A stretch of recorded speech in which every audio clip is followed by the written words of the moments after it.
Magandang umaga. Dito na naman kami ngayon sa garden ko.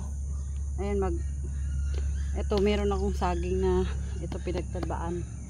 Tatantarin ko to at ilalagay ko dun sa lupa na pagtataniman ng aking lettuce kasi pwede ko na silang i-transplant.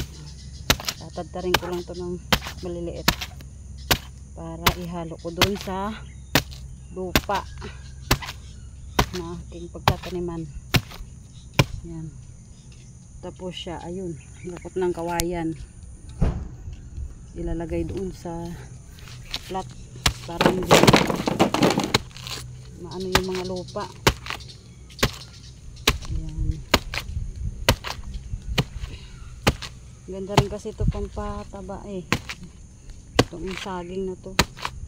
Ito ang gagamitin papataba.